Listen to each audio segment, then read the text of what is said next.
So you're telling me they had to choose between Mona Loves It, Taint Misbehaving, Menopause, and Testicle, and they didn't go for the outrageous drag names? I mean, what about Gloria Hull, Nova China?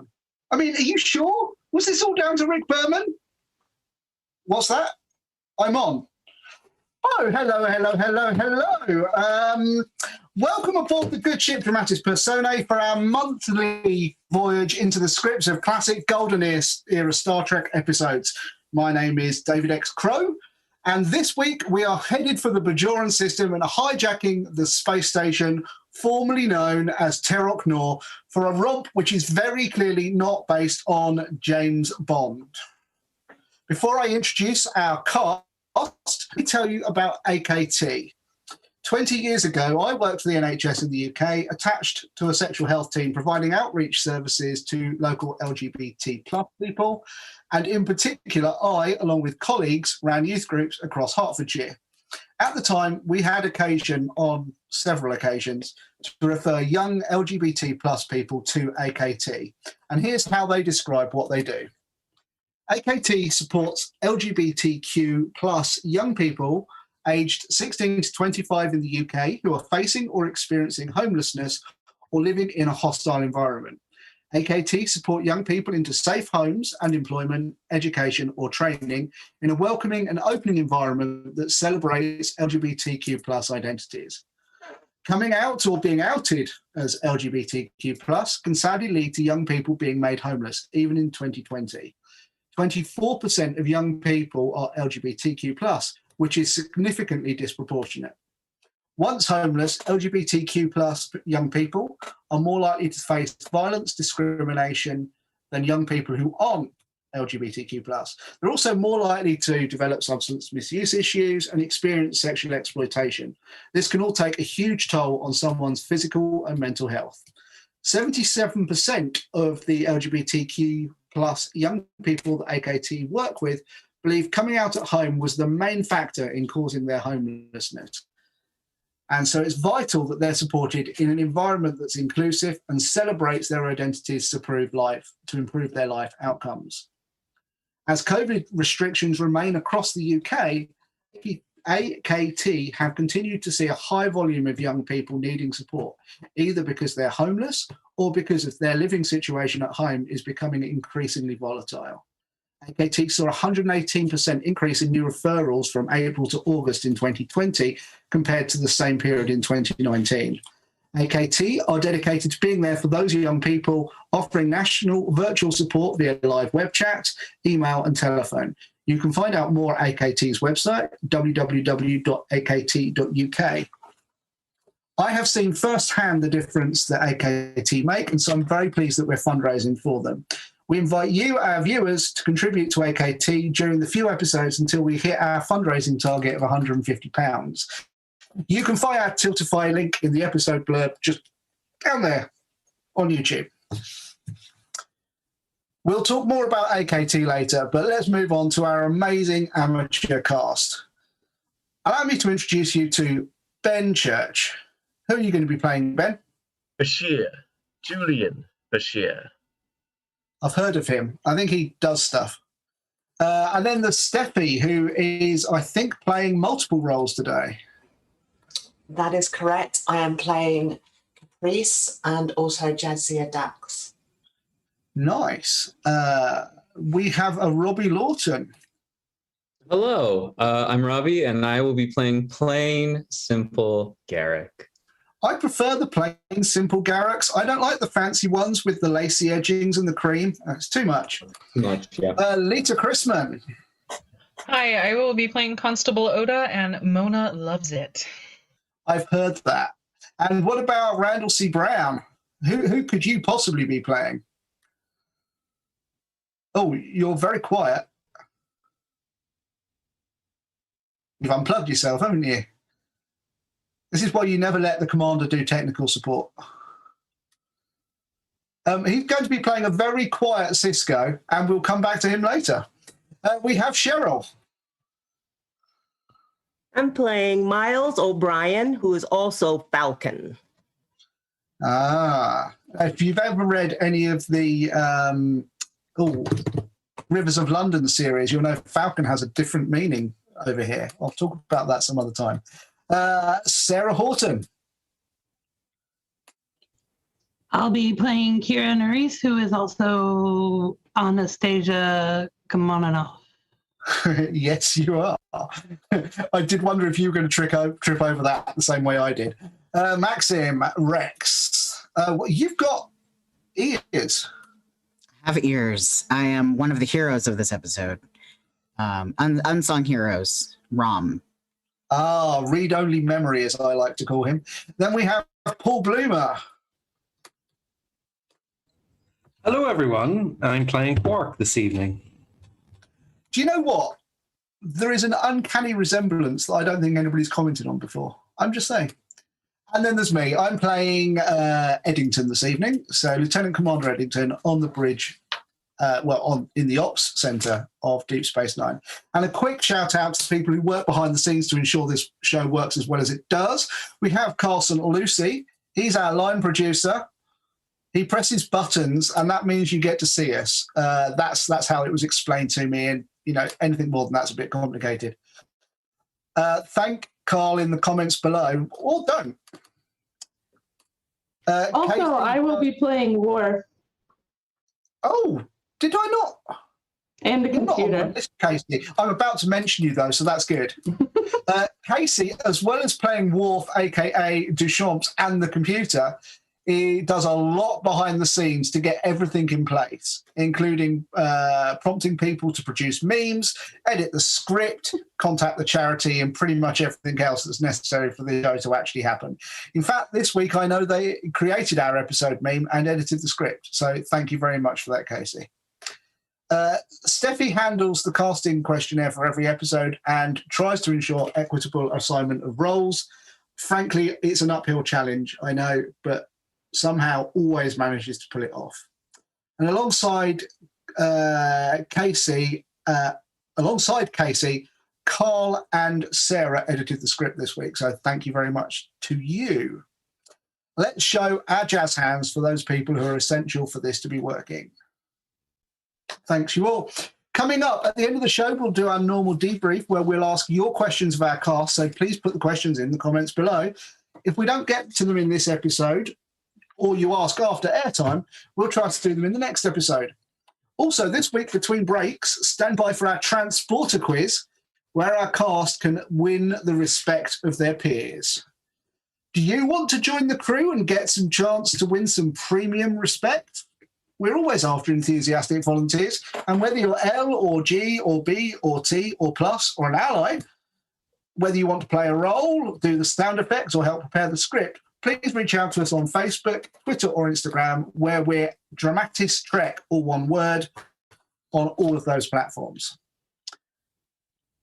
Until then, I'm going to hand you over to our man Bashir and Erin, our narrator. Yep. We start in the holosuite in the Paris nightclub. The shape of a man's body can be seen through a large blue window. He's flying through the air in slow motion directly towards us.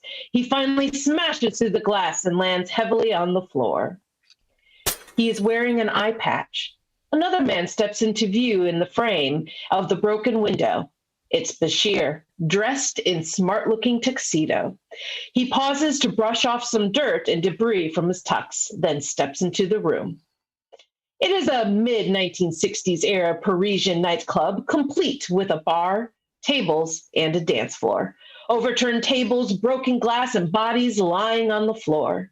Bashir moves to the bar where a gorgeous woman named Caprice has been watching with concern. She is wearing an elegant dress. Amid the debris, there's a silver ice bucket with a bottle of champagne. Caprice leans over and picks up the bottle. The man with the eye patch opens his eye. This is Falcon. He pulls out a knife out of his clothes and begins slowly heading towards Bashir, whose back is turned. Bashir takes the bottle, hands Caprice a champagne glass, and gives her a cool, confident look. He begins to unwrap the foil of the champagne. Then when he notices Falcon's reflection on the bottle, he calmly takes off the wire mesh on the bottle, turns and points the bottle at Falcon. He pops the cork, which hits Falcon right between the eyes. Falcon drops like a rock, unconscious. Bashir eyes him coolly, then blows away imaginary smoke from the top of the bottle and looks at the label. Lot of kick for a 45 Dom. He begins pouring them both champagne. Thank you, Mr. Bashir. Julian Bashir. He leans in and she falls into his arms. They kiss. And just when we hear the sound of someone clapping, Bashir turns to see Garak sitting at a table in the far corner of the room, applauding Bashir. Garak is wearing his own period tuxedo and seems very amused. Who's that? An uninvited guest. Excuse me. Bashir leaves her at the bar and moves over to Garak. Nice tux. Why, thank you. Now get out. But doctor, I've only just arrived. Breaking into a holosuite during someone's program is not only rude, it's illegal. I should call Odo and have you arrested. What an extreme reaction that would be. You must be very embarrassed by this program. I'm not embarrassed. I'm annoyed that you have intruded into my privacy. Privacy indeed. I think it goes far deeper than that, Doctor. Ever since you received this new program, you've spent virtually every free hour in the holosuite, but you haven't told anyone what the program is. Am I supposed to? No. But you're such a, forgive me, a talkative man, and it's so unusual for you to have secrets. I must have picked up that habit from you. Now, if you'll excuse me. Is this a fantasy of yours really truly revealing of your inner psyche? What? Is that why you're so protective? Are you afraid that I'll find out some humiliating secrets about the real Julian Bashir? This is a fantasy. I'm not hiding anything. Well, if you've got nothing to hide, why not let me stay? All right. Now, I have to be at work in 2 hours, and I'd like to enjoy myself, so keep quiet and don't rain on my parade. Your parade? Never mind. Don't worry, Doctor. I can be very discreet. You'll barely know I'm here. Good. But if I may make one observation. Garak. I only want to point out that your lovely companion is leaving. Bashir turns just in time to see Caprice walking out of the door. Odd. She seemed so interested in your advances just a moment ago. I wonder what scared her away. Bashir gives him a pointed look. Oh, no. I do apologize. You must be incensed. In fact, if I were in your shoes, I would grab a bottle of champagne and shoot me. I can see I'm going to regret this. Oh, don't worry, Doctor. We're going to have a wonderful time. After all, what could possibly go wrong? In the holosuite, that is Bashir's apartment, a luxurious penthouse apartment in Hong Kong, 1964.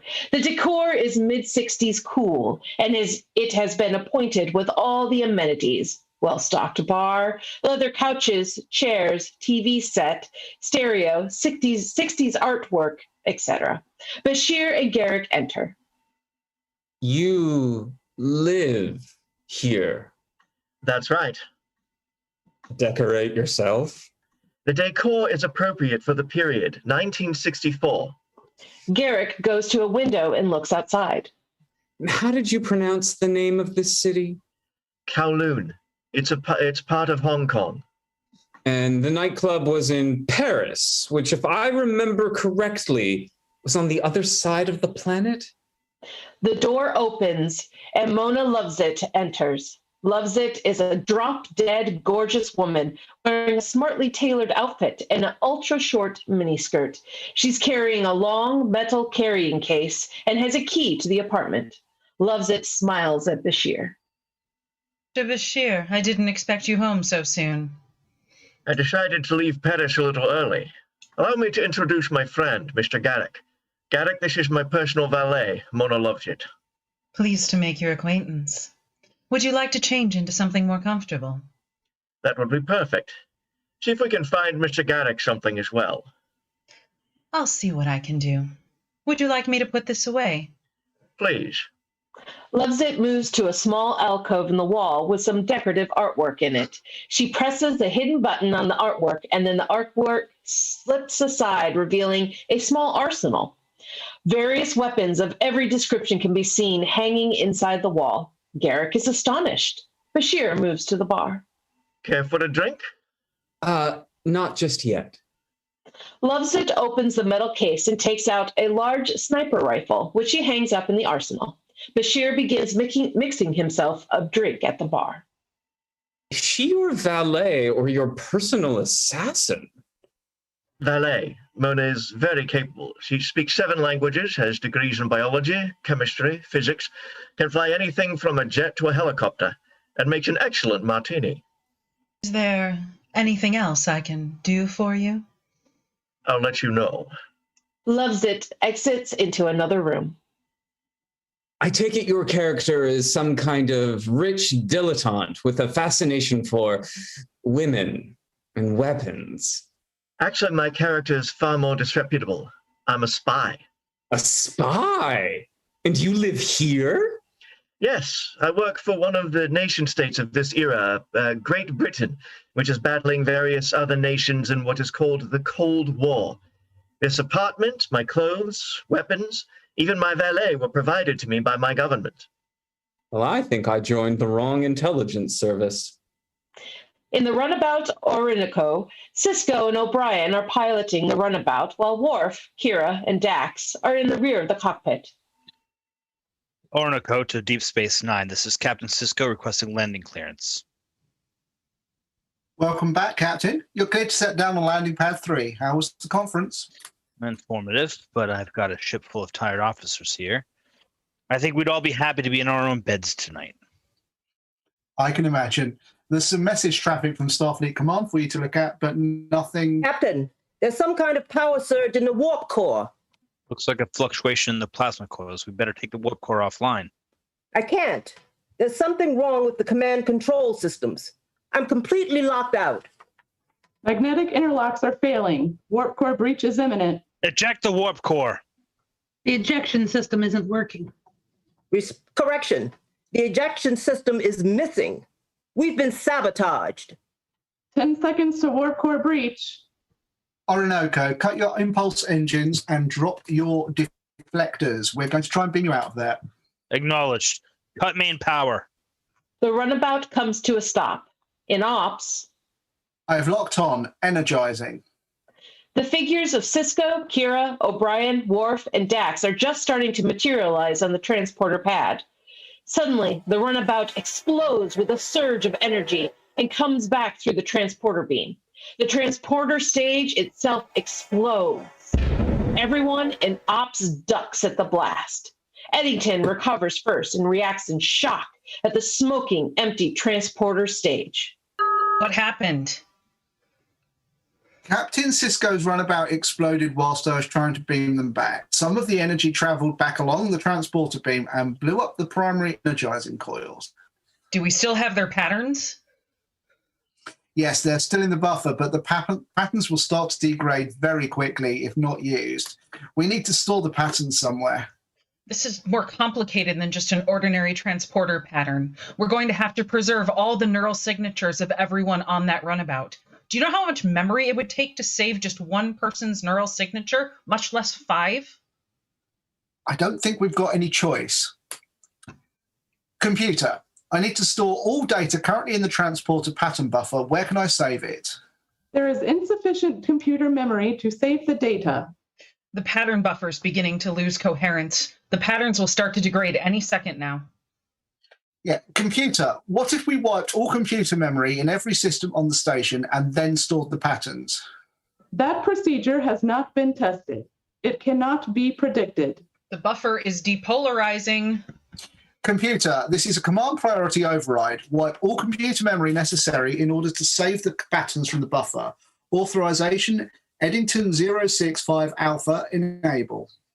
Executing command override. The lights go out. Every monitor in ops suddenly begins to show a series of numbers which flash past the screen at an incredible speed. This is the digital representation of the transporter patterns. Tricorder. The buffer's lost coherence. The patterns are gone. Did the computer save them in time? I think so, but I'm not sure where. Back in Bashir's apartment on the holosuite, Garak and Bashir have each changed out of their tuxedos into something more casual, the turtleneck and jacket look. Lovesit is helping Garak into his jacket as he looks himself over in the mirror. Thank you, my dear. Yes, this should do nicely, although I'm not sure about the collar. It's perfect. Lovesit moves away and picks up their tuxedos, which are now on hangers. I'll have these cleaned right away. Thank you. Mona exits. Isn't this rather ostentatious for the life of a spy? It's all part of my cover. I'm posing as a wealthy jet setter, so I have to act like one. Jet setter? People in this era used to travel in... Suddenly, there's a thump from behind the wall behind the bar. Bashir holds up a hand for silence and pulls an automatic pistol out of his shoulder holster. He motions Garak to stand back as he approaches the bar, then pushes a button on the remote control. The entire bar rotates around and a bed swings into the room. Kira is lying on the bed. She's wearing a slinky nightgown, and she stretches languidly, seductively. When she speaks, she has a Russian accent.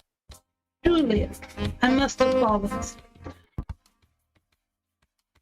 Very funny. Who else did you invite along with you today?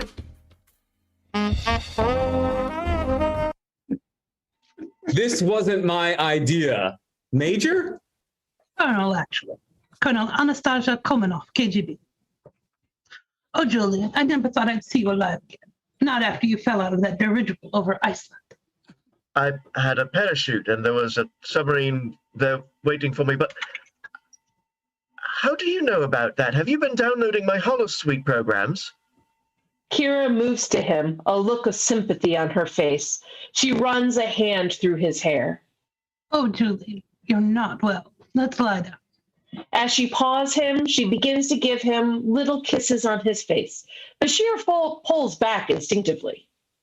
I must say, Major Kira is certainly throwing herself into the role, Doctor. Nerys, please. Who is this Major Nerys Kira? Kira Nerys, actually. Perhaps this isn't Major Kira after all. I'm beginning to think you're right. Computer, restore the image of Colonel... The Colonel.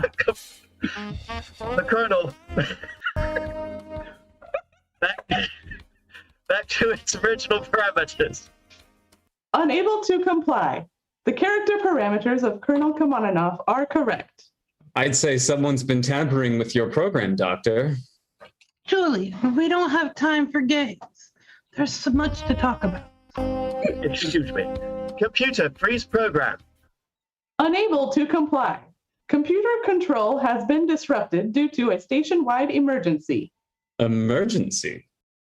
Bashir to Ops, what's going on? In Ops, Eddington, Odo, and a team of Starfleet engineers are examining the monitors and consoles with tricorders and other gear. It's still dark. The power's down except for the flickering monitors. We've got our hands full right now, Doctor. Stand by. Odo, wait. Doctor, where are you? And do you have access to a working computer console? I'm in holosuite 3. The program's running, but it won't comply with my commands. The program is still running? I demand to know who you're talking to. Julian, tell me. That sounded like Kira. Not exactly. Someone has replaced one of the characters with the image of Major Kira. What's going on? Stay where you are, Doctor. Keep the program running for now. We'll get right back to you. Back in Bashir's apartment on the holosuite. Julian, talk to me. Tell me what has happened. I'm not sure myself. Ops to Bashir. Doctor, whatever you do, don't end that program. Why not? There's been, shockingly, a transporter accident. We believe the Holo Suite memory core is holding the transporter patterns of 5 crew members. If you stop the program, their patterns might be lost. How could that happen? It's a long story, but at the moment, the patterns of Captain Sisko, Kira, Worf, Dax, and O'Brien only exist in the Holo Suite database.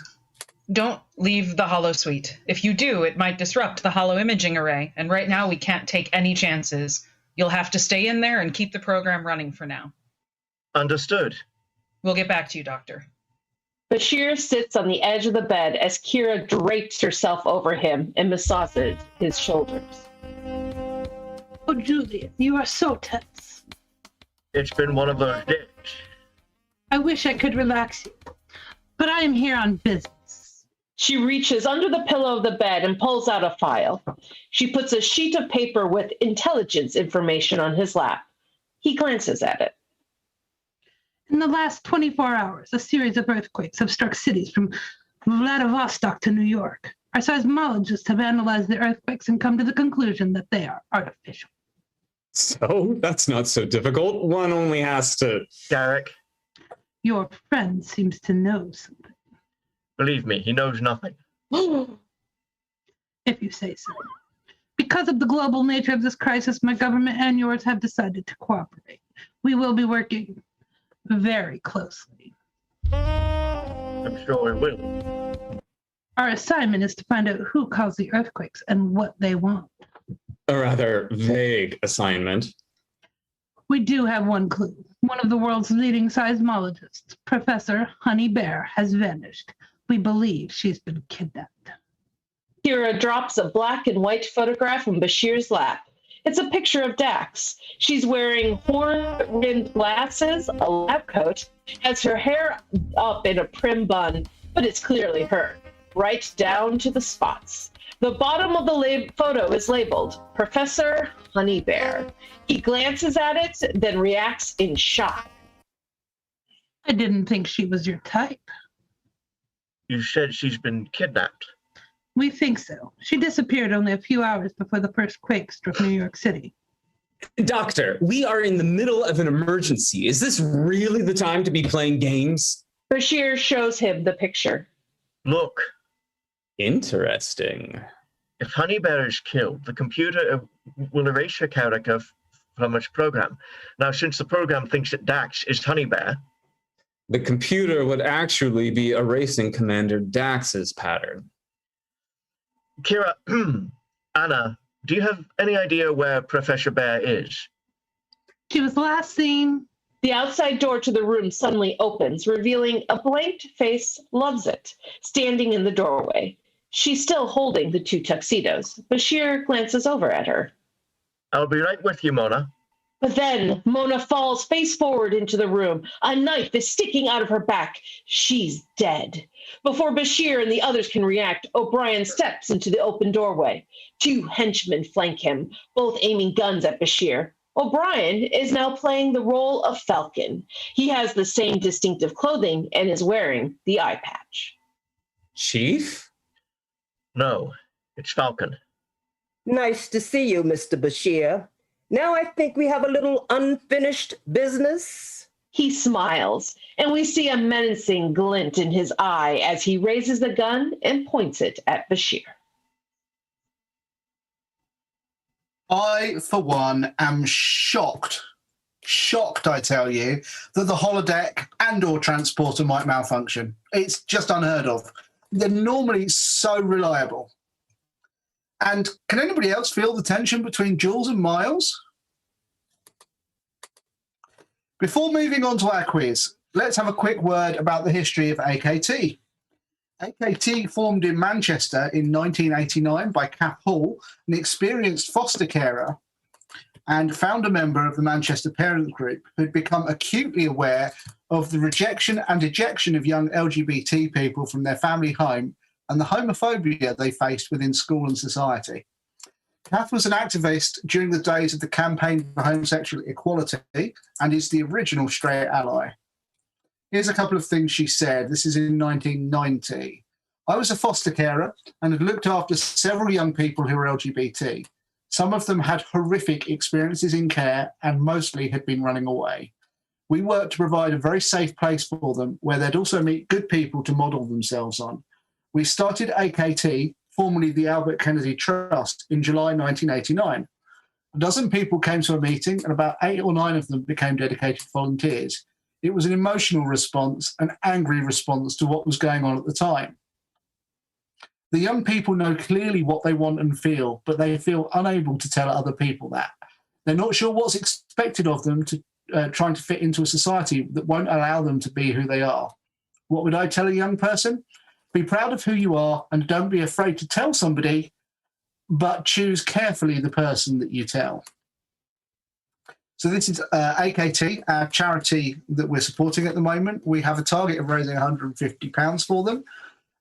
And if you would like to make a donation to this very worthy cause, making a real difference to the lives of young LGBT people here in the UK, just visit the link down there below on Tiltify. And now we have a quiz. So I hope everybody's ready for this. Feel free to take your mics off mute. So the rules are as they were last time. The first person to say the answer gets a point, but you cannot then answer the next question. We all ready for this? Who is ready for the respect of their peers? I'm never ready for respect from anybody. Oh, you've always had our respect, Sarah. Don't worry. Question number 1. All of these questions in this break are about Voyager's holodeck experiences. So if you're a big Voyager fan, this should work brilliantly. If you were on Voyager's turbolift heading for holodeck 2, which deck would you request? Would you request deck 3, deck 5, deck 6, or deck 11? Yes. Okay. 11. 11 is 6 is correct, Max. I mean, guesses, don't complain about guesses. Question number 2. What is the name of Janeway's favourite Gothic holonovel in which she plays a governess? Is it The Governess's Revenge? Is it Janeway Pi Alpha? Is it Janeway Lambda 1 or The Adventures of Miss Davenport? The Adventures of Miss Davenport. Is not correct. Anybody else? Oh, Lambda 1? It is Lambda 1. So Casey gets that point. I've never watched Voyager, so I just keep guessing. No, Sarah, it's not actually my favourite series. You know, different things to different people's taste. I don't hate it, but it's Deep Space Nine is my bag. Right? The Doctor created a holo program which told the story of the fictional USS Vortex and its crew, who were suspiciously like evil versions of the Voyager crew, which, by the way, sounds like a thing we should do soon. Yes. What did he name the program? Was it Photonic Freedom? Was it Carbon Be Gone? Was it Carbon Chauvinist Pigs? Or was it Photons Be Free? Photons be free. A good one. I think Erin may have gotten that one. Oh, it was me and everybody else, so that's like a multiple pointer. Aaron can get Aaron was very clear. gets that one, yeah. So, which Child's Hollow Program series featured water, fire, and tree monsters and was set in the Forest of Forever? Was it The Adventures of Flotter? Was it The Adventures of Flotter and Trevis? Was it The Adventures of Trevor and Flottis? Or was it The Adventures of Trevis? Flotter and Trevis. Is not correct. The Adventures of Trevis. Flotter. It was just Flotter. It was Flotter, yeah. Ben, you do get that because you did say it before anybody else. And I've just got to find your name on my list. There we go. And so question number 5.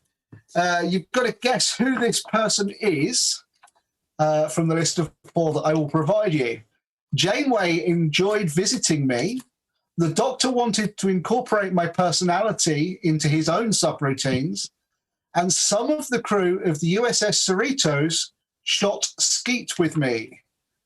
Which famous Italian artist and scientist am I? Am I Michelangelo? Da Vinci. Wow, I didn't even bother with that. Okay, so I don't know who got that first. Casey. Okay, Casey. John Reed Davies. That's right. That's right. You're not allowed to answer, Ben. Yeah, Ben. So at the end of 5 questions, we have Ben on 1 point, Erin on 1 point, Max on 1 point, and shooting ahead in the lead with 2 points is Casey Lowry. Woo! I love me some Janeway. Sorry? If it's about Janeway, I might know it. So that was my advantage there. Fair point. There will be more questions in the next ad break. And don't forget, if you want to ask a question of the cast and crew, feel free to drop it into the comments on the video. Let's return to Bashir and O'Brien's unfinished business. You could cut the sexual tension with a bullet. At Bashir's apartment on the holosuite, O'Brien, as Falcon, moves to Bashir. The 2 henchmen keep their guns trained on Garak and Kira. Surprised to see me, Mr. Bashir? You could say that. Well, you should use something a little more lethal than a champagne cork. Something like this. He raises the gun so it's only a few inches away from Bashir's face. Wait. Please, let us have one last kiss. Why not? I've always been a romantic at heart. He steps aside. Kira comes to Bashir, throw her arms around him, pulls him tight, then whispers in his ear. Earring. Kira kisses him on the mouth. Bashir brings his hand up to her face as if to caress it. All right, Bashir, that's enough. Bashir's hand grabs one of Kira's earrings and yanks it off, throwing it at the henchman. The earring explodes when it hits the ground like a small grenade. It knocks the henchman and O'Brien back against the wall. And in that moment, Bashir, Garak, and Kira pounce on the 3 men and dispatch them in quick hand-to-hand fight. Kira knocks out O'Brien with a kick to the head. He lands heavily on the floor just as Bashir and Garak dispatch the other 2. The bad guys never knew what hit them. They're all unconscious on the floor. Interesting jewelry. I bought those for Anastasia last Christmas. You're bleeding. What? Oh! The holosuite safeties must be off. Kira picks up one of the guns on the floor and moves to O'Brien. Time to clip this bird's wings. No! She points the gun at O'Brien's head, but Bashir rushes over and takes the gun from her. It! What are you doing? We can't kill him. Julie, what are you saying? He's been trying to kill you for 9 years. I wouldn't dismiss her idea so quickly, Doctor. But that's Miles. No, as you pointed out, he's Falcon. A hired assassin is going to do everything he can to kill you. And without the holosuite safeties in place, he may just do that. What do you want me to do? Kill him? I want you to stop treating this like a game where everything's going to turn out all right in the end. Real spies have to make hard choices. You want to save Dax? Fine. But you may not have the luxury of saving everyone. Who is Dax? Eventually, you may have to let someone die. I'll deal with that situation if and when it happens. In the meantime, we have to find Dax. Who is Dax? Anna, I promise I'll explain everything later. Now, you said Professor Bear had been kidnapped. Do you have any suspects? We believe that Dr. Noah is behind the abductions. During the last 2 years, he has kidnapped an elite group of 60 artisans and scientists from around the world. No one knows why or where he has taken them, but our sources tell us that each of the missing people was invited to meet Dr. Noah at a club in Paris shortly before they disappeared. The Club Ingenue. Da. I had a feeling. Bashir moves to the dead body of Lovesit and picks up the 2 tuxedos. Sorry, my dear. I hope you remember how to tie a bow tie. We're going to Paris. Who is Dax? Holosuite corridor. Editing and Rom pull a wall panel off the bulkhead, while Odo and Quark look on. Eddington is shocked by what he sees. Instead of the neat and orderly Cardassian circuitry, this is a jumble of jury-rigged technology, using everything from state-of-the-art equipment to copper wires, even cutlery, which has been bent and shoved into place. I've had to make a few modifications to this holosuite over the years. A few? It's like a junkyard in here. My brother won't let me buy new components, so I've had to scavenge for what I needed. I'm barely breaking even on the holosuites as it is. If I had to buy new equipment every time there was a glitch... Where's the core memory interface? Oh, it's right behind the spatula. The spatula. It's made of a copper terbidium composite, the perfect plasma conductor. Rom reaches into the circuits, tinkers around, then yanks out a bundle of wires. Eddington reacts with alarm, but Rom doesn't seem concerned. Rom flips up a cover plate, exposing a small computer access panel. Eddington reaches in and begins working the panel, checking the readings against the tricorder. Well, I found them. All 5 of their physical patterns are in here and they're stable. I hear. Well, the holodeck is specifically designed to store highly complex energy patterns. The computer's processing their physical patterns as if they were holosuite characters. The trouble is I'm not reading any neural energy. Neural energy has to be stored at the quantum level. The holosuite can't handle that. So if their physical bodies are stored here, where are their brain patterns? Everywhere else. Their brain patterns are so large, they're taking up every bit of computer memory on the station. Replicator memory, weapons, life support. He may be right. So what do we do about it? How do we get them back? On the holosuite in a Paris nightclub, the nightclub is hopping with elegantly dressed clientele. The go-go cages are filled with scantily clad dancers. One side of the room has a couple of green baize gambling tables for card games. Bashir, Garak, and Kira enter the club. The men are wearing their tuxedos, Kira now in a dress. Kira is holding onto Bashir's arm. They move into the bar, trying to blend in with the crowd. Bashir waves the maitre d' over. I'd like to see Dr. Noah. I have an invitation.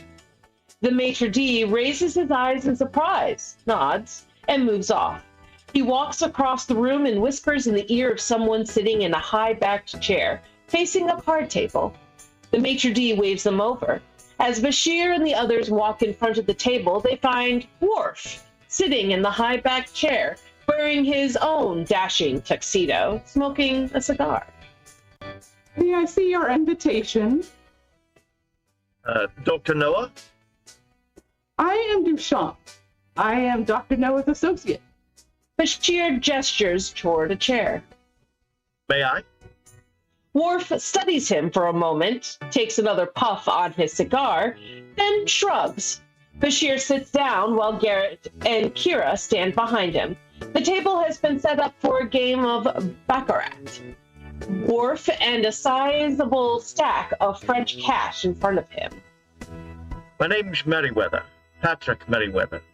This is my wife, Anastasia, and my friend, Mr. Garak. Worf kisses Kira's hand. Armed. Your invitation, Mr. Merriweather? I don't have one. The doctor does not like unexpected guests. I believe Dr. Noah would be very interested in meeting my husband. He's one of the leading geologists in the world. Now, why would that interest Dr. Noah? We believe he's taken quite an interest in the sciences. After all, he has invited several of the world's top scientists to this club. Isn't that true? Worf doesn't respond.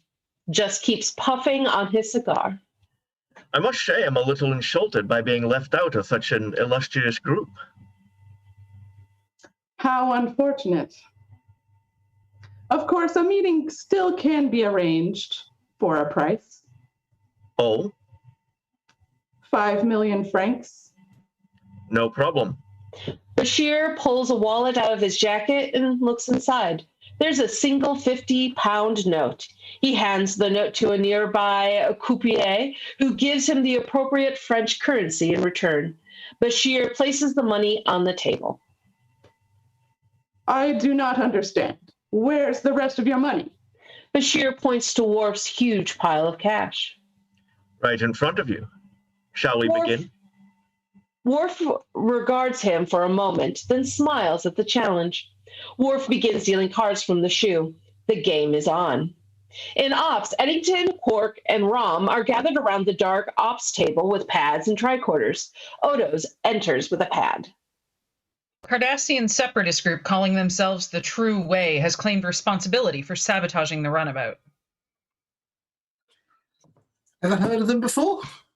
They're opposed to the peace treaty. They blame the Federation for Cardassia's economic and political troubles, etc., etc. Until now, they've never committed any terrorist action to support their beliefs. What have you found? From what we can tell, Quark was right. The computer has stored the neural energy patterns of everyone on the runabout throughout the entire station.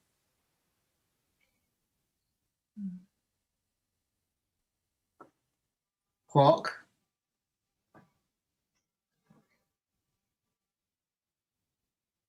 Don't everyone thank me at once. What we need to do is reintegrate their neural patterns with their physical patterns from the holosuite and rematerialize them. I say we use the Defiant. Its power systems and computers are independent of the station and has its own transporter. Sounds good, except... Except what? Well, my equipment isn't designed to interface with Starfleet systems. I may have to make some modifications. Back at the Paris nightclub in the holosuite, the game of Baccarat has progressed, and Bashir's been winning. He has a sizable stack of money in front of him now, and Worf's pile is much smaller. They're in the middle of a tense round, and there's a lot of money at stake on the table right now. Bashir looks at his whole cards, looks at the cards Worf is showing, and thinks for a moment. Card. Worf deals him a card from the shoe. Bashir takes the card, looks at it, then turns it over. He's won. Worf sits back in his chair in frustration as the croupier moves the cash to Bashir. Bashir then pushes the cash into the middle of the table.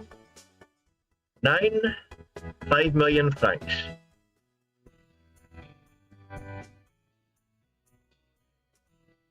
You're quite the Baccarat player, Mr. Merriweather. Baccarat and geology are my life. Now then, Mr. Duchamp, I believe we've met your conditions. Worf reaches into his jacket and pulls out a cigar case. He opens the case and selects a cigar with a red band. All the others have gold bands.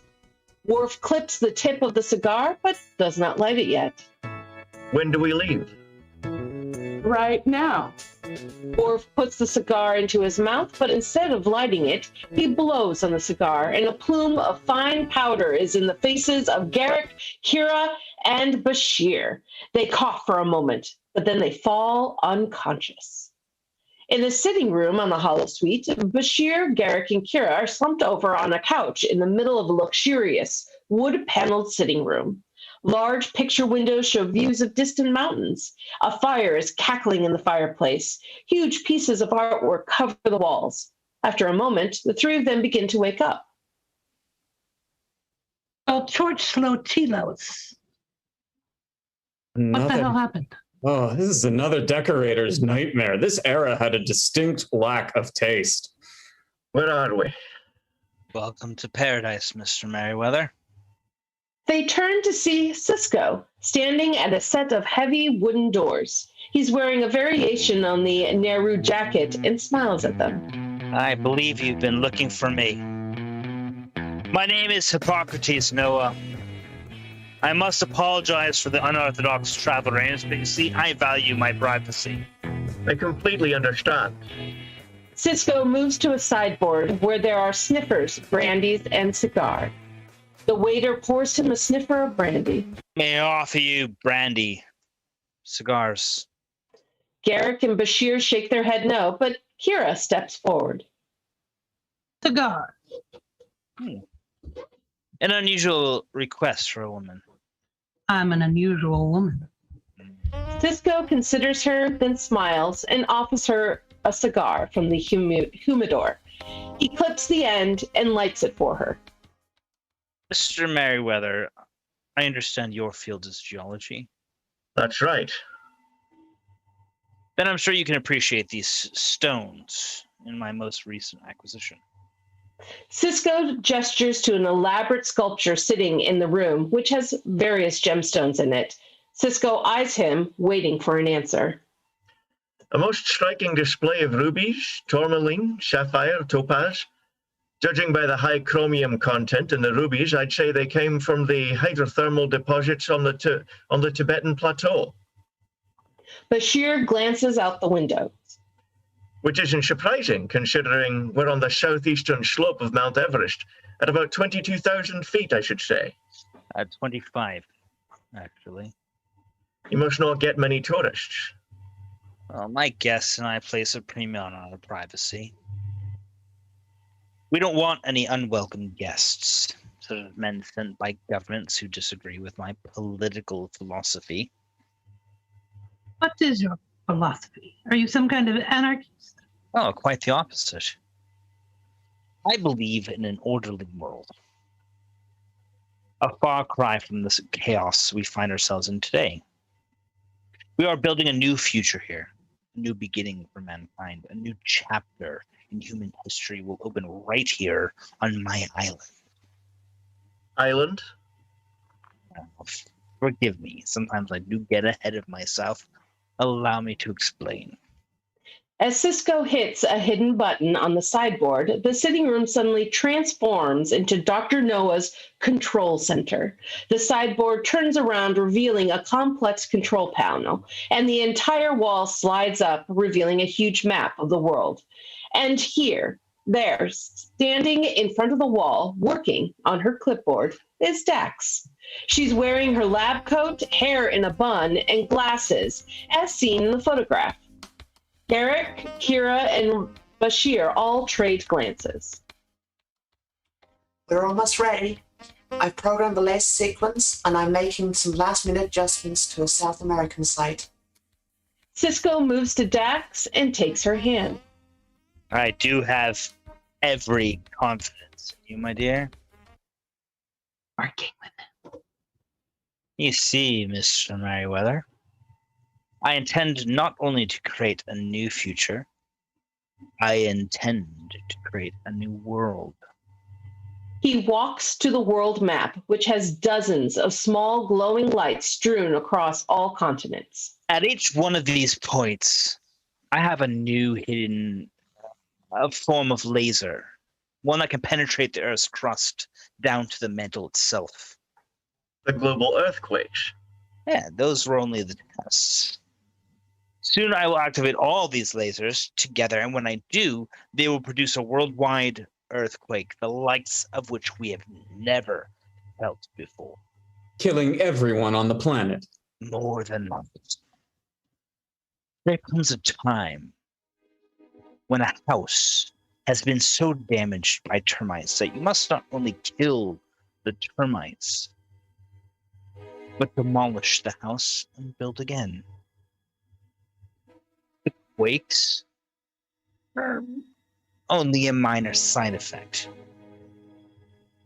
The real goal of this project is to have those lasers of mine produce massive fissures in the Earth's crust, releasing millions of tons of molten lava. Now, Mr. Merriweather, you're the geologist. Tell me what happens next. Once that much lava is released, the tectonic plates would begin to settle. And the surface of the planet will shrink just like letting air out of a balloon. If the surface of the Earth shrinks, the oceans. To cover the earth. Diabolical. Visionary. I'm going to let mankind begin anew. Here on this island paradise, the only place that will remain above water on my brave new world. This is why I have gathered the finest minds. The very best that mankind has to offer. We will repopulate and start a new human race. Maybe you won't be able to join us. Are you revoking my invitation? I intend to do more than that, Mr. Bashir. Not only have I brought the greatest minds to my mountain retreat, but I have also hired the greatest protection and money can buy. I believe you already know my newest employee. O'Brien enters the room. Garak and Bashir exchanged a worried look. In the Defiant transporter room, the base of the transporter is open and Rom is attaching strange-looking cables into the transporter mechanism. The tiny room is filled with Rom's odd pieces of technology, and the room is rapidly taking on the appearance of a, junkyard. Eddington enters just as Rom opens another panel on the transporter and begins shoving in his own homemade devices.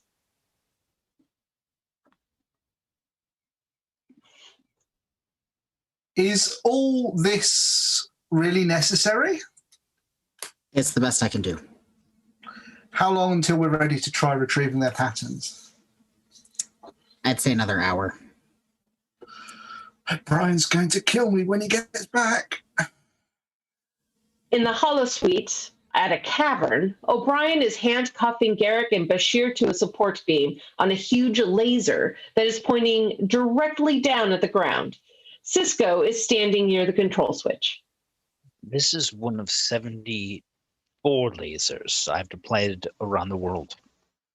When I throw that switch, it'll begin a 5-minute countdown that even I can't stop. Once the laser fires, the whole cave will be filled with molten lava.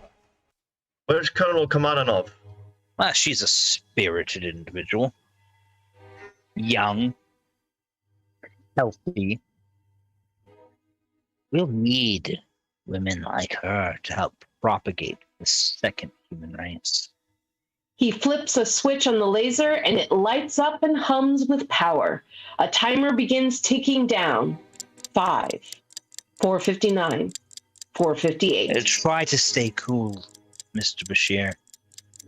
Cisco and O'Brien exit, leaving Garak and Bashir to meet their fate.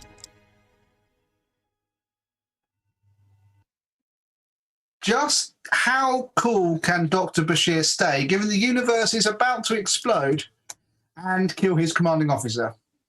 Let's find out after hearing more about AKT, this time from Max.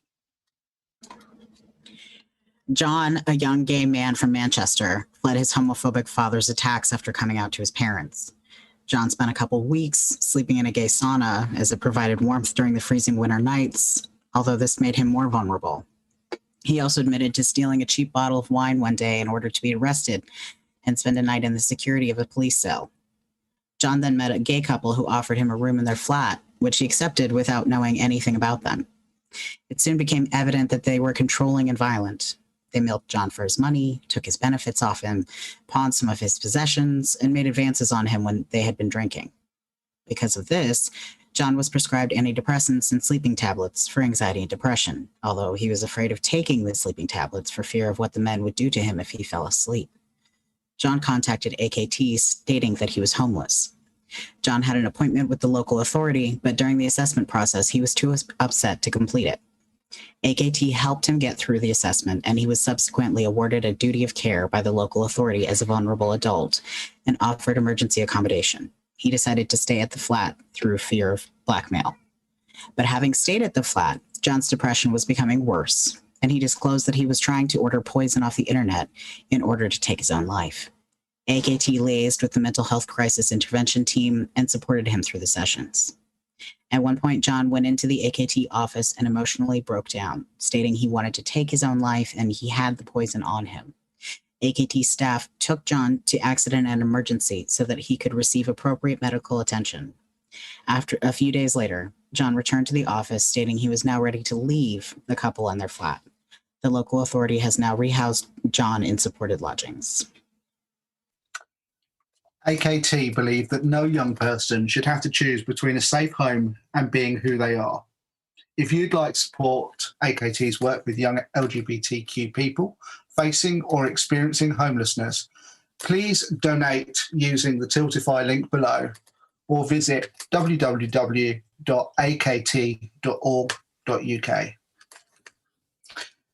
And just an update on that, we're currently at £30 on that campaign already. So and that's from Casey and Sarah, two of our fine cast. So thank you very much, both of you, for that.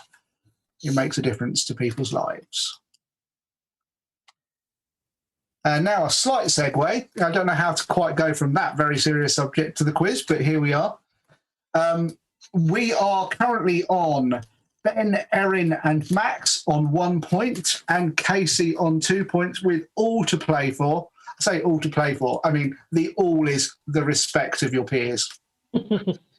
However, we have 5 more questions, this time on holodeck technology. So, are we ready? Don't forget to turn off your mutes, and we're ready to answer. I've just realised the first 2 questions here are the same, which suggests that I wasn't paying attention, so there are in fact 4 questions. It makes no sense. I'll answer the second question. Actually, no. Do you know what? I think I can do this. Okay. According to the Star Trek The Next Generation technical manual, there are 24 holodecks on the Enterprise D on decks 11, 12, and 33. Just a point of interest there, Carl. The Cetacean Ops is on deck 13, just above Cetacean Ops. According to the Star Trek The Next Generation USS Enterprise NCC 1701D blueprints, there are in fact 16 holodecks on decks 10, 11, and 12. But how many holodecks did a Galaxy-class starship actually contain? None, because it's fictional? Hey! Was it 12, 16, 18, or 20? 18. It's not a correct 16? 16 is the correct answer. Who said 16? Aaron. Yeah. Well played, Aaron. That was a guess. And the follow-up question is, how many holodeck entrances do we actually see in TNG?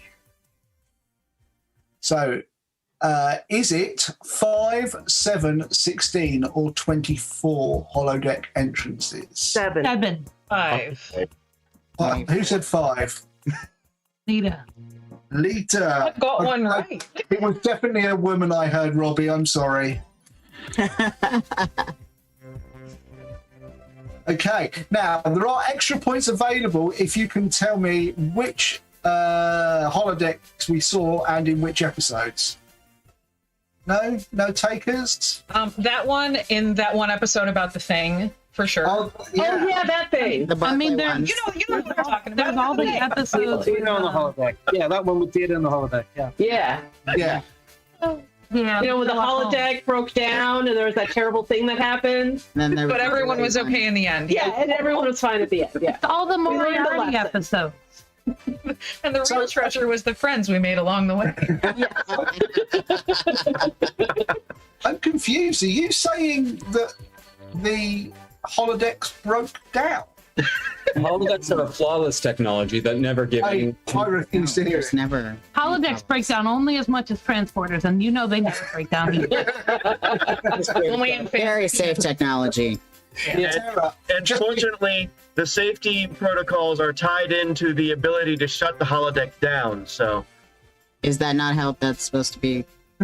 That's how I thought it always worked. I mean, yeah. I may have done that. Question 8. According to the Star Trek The Next Generation technical manual, what is the density of omnidirectional holodiodes on a Galaxy's class holodeck? Is it 1, 400 per square millimeter, 400 per square centimeter, 400 per square meter, or 4,000 per square meter? 400 per millimeter. Ugh. No. No, I never. 400 per meter? No. 400 per centimeter. 400 per centimeter. Who said that? I did, but it was my second guess, so I don't know if it counts. I think we're playing fast and loose with this, to be honest with you. I mean, if I had known you were going to be doing the questions out of the technical manual, I would have brought the technical manual, which is somewhere in my house. I have like 3 copies of it behind. It's David. Expect. I lent mine to someone as a kid, and then he moved. Oh no, no way. That happened to me with a lot of books, but this was one I bought as a grown-up because my brother had it as a kid and I always wanted it. I wonder if the public library has one. Well, I know the library I worked at because it had a copy of it.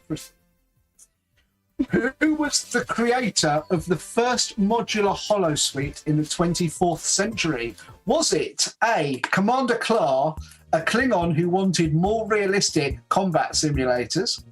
Was it Colinar Master Sten, a Vulcan who wanted to be able to meditate on the fire planes even when posted far away from Vulcan?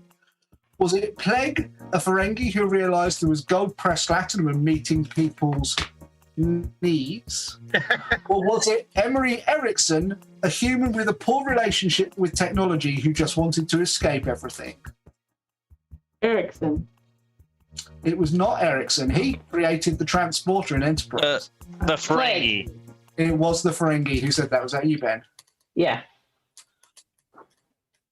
Okay. Randall. Oh, no, yeah, that was dressed as Ben. Was it Randall? He's playing Ben It was today. Randall playing Benjamin Sisko. Right, okay. I'm confused.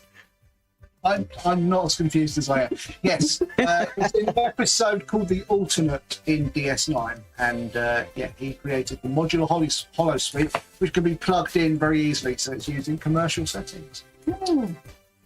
Now, this is the ultimate episode question. So, in how many episodes across all series, including the new ones, have there been holo system malfunctions?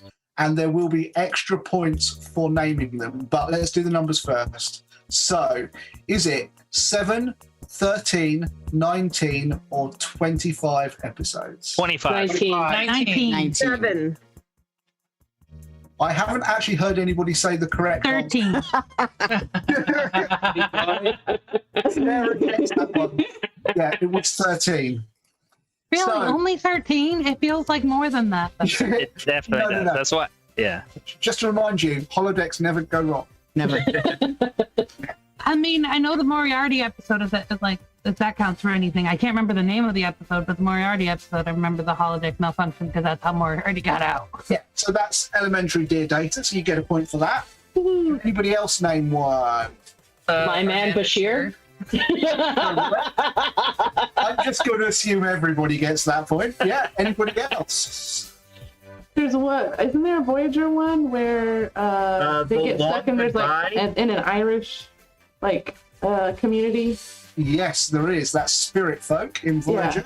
Yeah. So the entry gear data and then The ship. Long Goodbye. No, it's not the long goodbye. Whoever said Big that. goodbye. It's the big goodbye. Yeah. Who's Okay. I mean, I'll give it to Ben because he. Okay. Yeah. But there's The real Ben this time. data and ship in a bottle, the 2 Moriarty ones. Yeah. Anything else?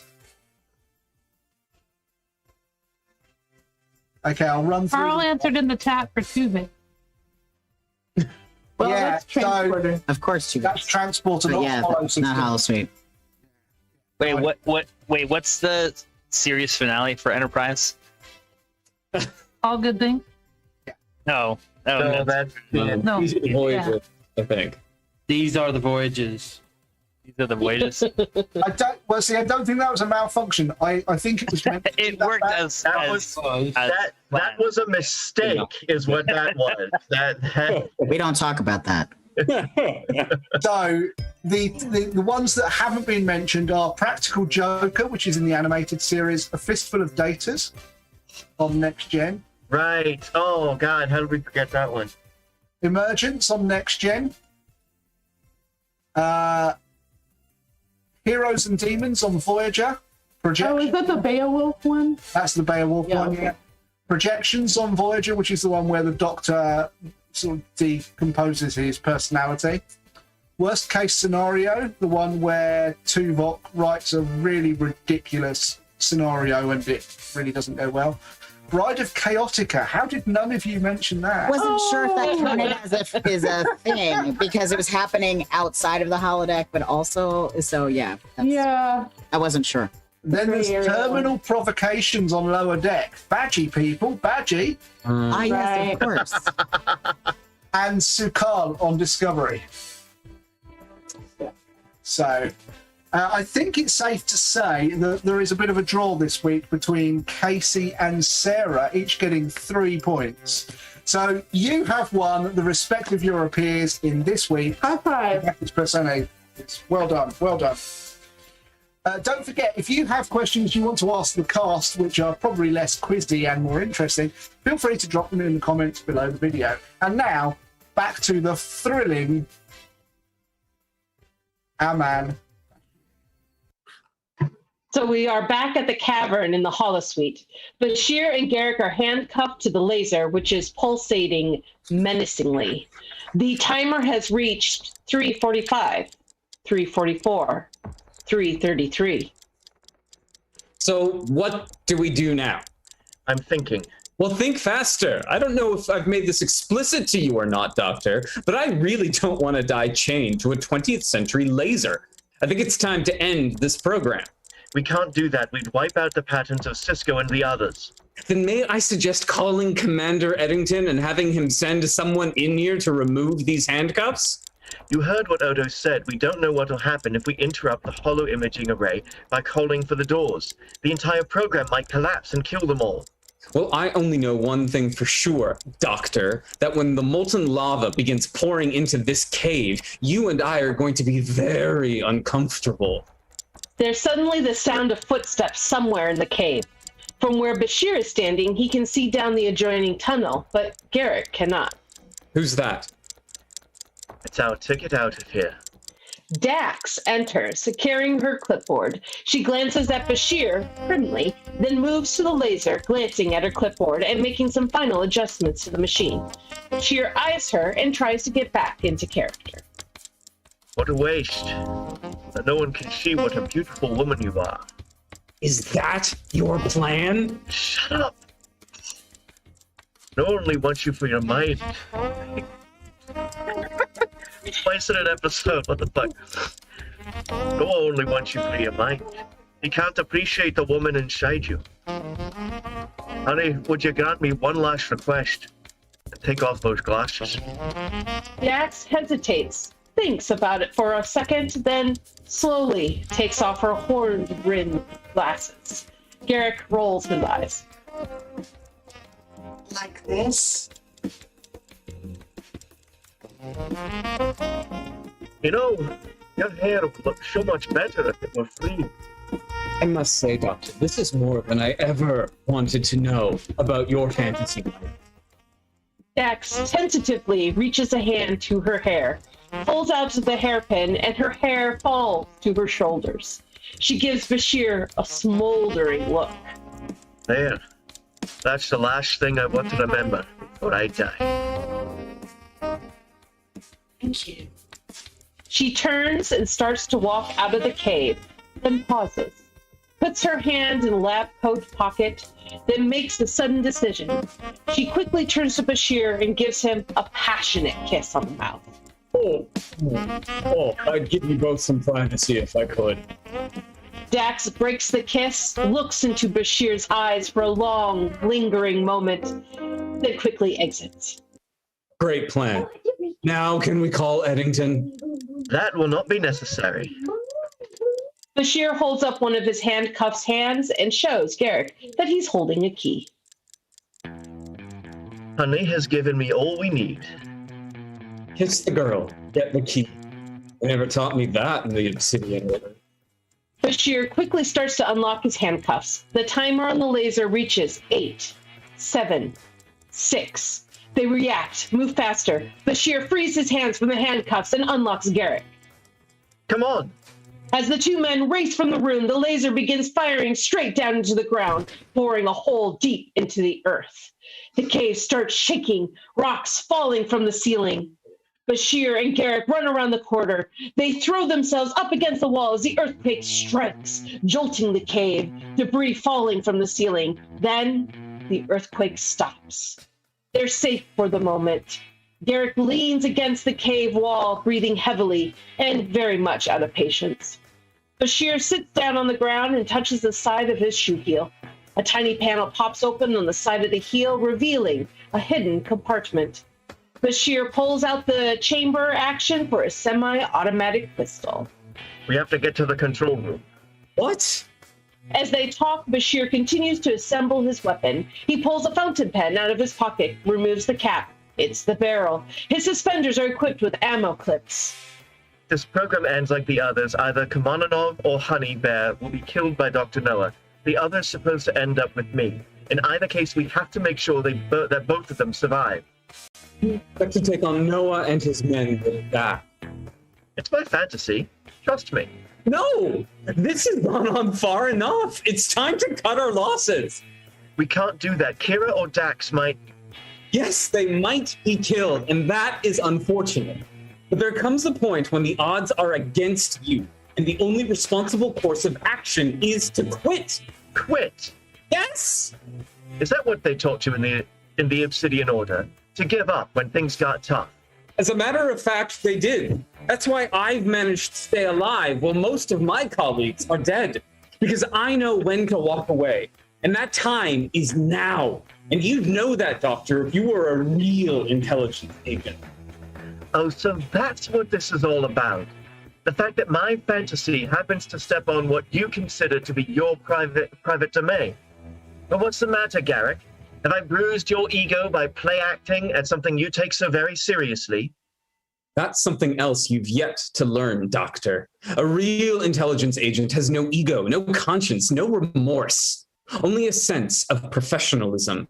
And mine is telling me that it's time to go. Computer! Don't. Or what? You'll kill me? If you call for the exit, you might kill Cisco and the others, and I'm not prepared to risk that. I'm afraid I don't believe you'll pull that trigger. I wouldn't be so sure about that. It's time to face reality, Doctor. You're a man who dreams of being a hero because you know deep down that you are not. I am no hero either, but I do know how to make a choice, and I'm choosing to save myself. Computer, show me the... Blam! Bashir fires the gun and Garak falls to the ground. Bashir then rushes over to check on Garak. He sits up and puts a hand to his neck, which has been grazed by a bullet and is bleeding. Bashir checks on the wound. You'll be fine. It's just a flesh wound. Oh! That was awfully close. What if you killed me? What makes you think I wasn't trying? Doctor, I do believe there's hope for you yet. I'm so relieved. Now, we have to get to the control room. Are you coming or not? Well, who am I to question Julian Bashir, secret agent? Lead on. In the sitting room on the holosuite, Garak and Bashir kick open the huge double doors. Cisco is standing near the control table, holding Dax's face in his hands, as if he'd just been admiring her new look. O'Brien is near them both. Kira is sitting in a chair, her wrists handcuffed together. O'Brien pulls his gun out of his shoulder holster, drops it on the floor. Cisco does the same, and Garak quickly picks up one of the guns. Kira and Dax react with relief. Everybody stay where you are. Julian.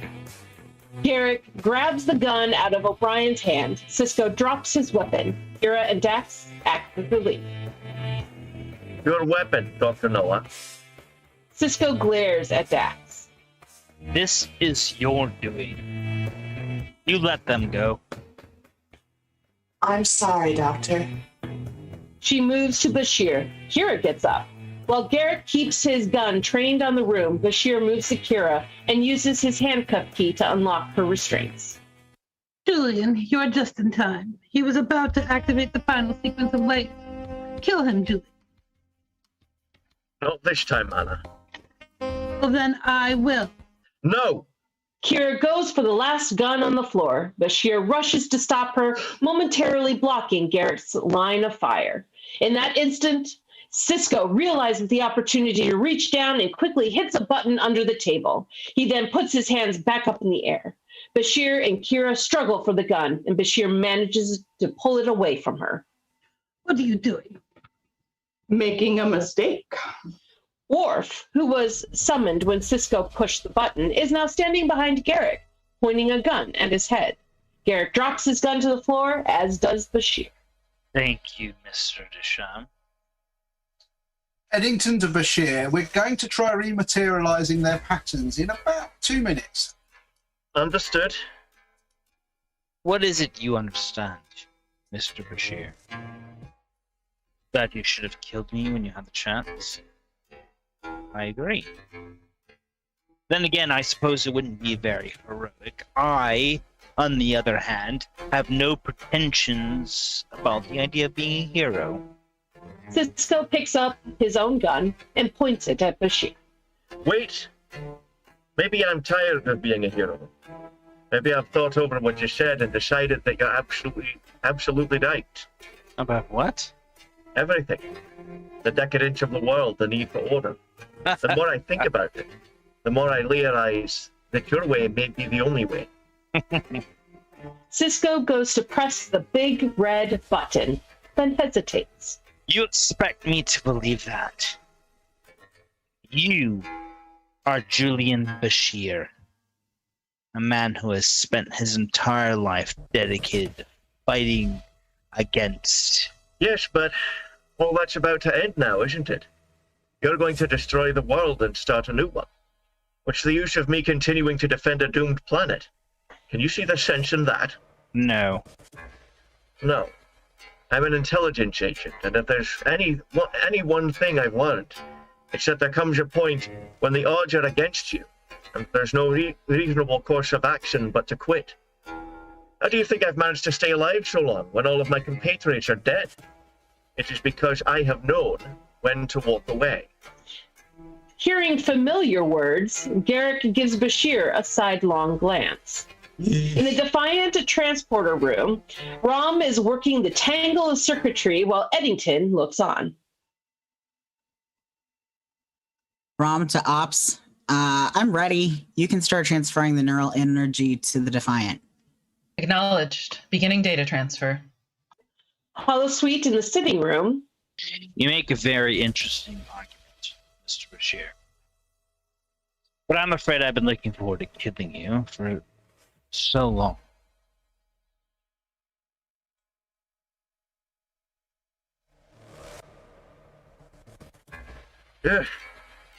Curse you! You need to move beyond that. You need to start thinking about your new world order. You may even need someone like me. By now, Bashir has casually moved to the control panel and is standing within easy reach of it. Sisko suddenly thinks he knows what Bashir is doing. If you think that by going over there you are going to destroy my control console, you are wasting your time. I don't intend to destroy your console, Doctor. I intend to use it. Bashir quickly reaches out and presses the large red button on the control console. As soon as he does, all the lights begin flashing on the giant map of the world. You just activated the final laser sequence. You've destroyed the Earth. In Ops, the monitors are flickering with data as Odo works. The data then disappears. Data transfer complete. I am reestablishing computer control over the station. The lights come on. In the holosuite's sitting room, on the giant map, the Earth has been almost completely flooded. There are only a few points of land left in South America, Alaska, and the Himalayas. As we watch, these final few land masses are swallowed by the ocean, and only Dr. Noah's island in the Himalayas is left. Sisko looks very puzzled. It's working just as you planned. You've done it, Doctor. Yes, but somehow I didn't expect to win. Well, I suppose the only thing to do is kill you. He points the gun at Bashir one final time, and we get the feeling that he means it this time. Suddenly, Cisco, O'Brien, Worf, Dax, and Kira all dematerialize. In the Defiant transporter room, they materialize on the pad, and they are all back in their normal Starfleet uniforms. What happened, Commander? O'Brien looks at the mess Rom has created. What did you do to my ship? It's going to take some explaining. Eddington to Bashir, we've got them, Doctor. You can leave the holosuite now. In the holosuite sitting room, Thank you. Garak looks at the large map of the now flooded planet. Interesting. You saved the day by destroying the world. I bet they didn't teach you that at the Obsidian Order. No, there was a great deal that the value of a good game of chess, or how to keep indulging in fantasy, keep the mind creative. Lunch tomorrow? Sure. But why don't we have it at your place in Hong Kong? Unless, of course, this was your last mission. Oh, I think it's safe to say that Julian Bashir, Sheikah Agent, will return. Bashir pulls Garak in and kisses him passionately. Garak acquiesces. They stay in a tight embrace for a long moment, then exit, holding hands and smiling. The end. Yeah, I mean, no more than that, because otherwise we'll start getting DMCA'd. Right, sorry. Well, I didn't expect that ending. Are we sure that was in the original script? 100%. It definitely was not. Oh, it wasn't. Oh, okay. We changed it. I still think Gloria Hull would have made Garak happier than Mona loves it. I'm just saying. What? It's probably time to go to the credits, to be honest. Carl, do you want to press that button?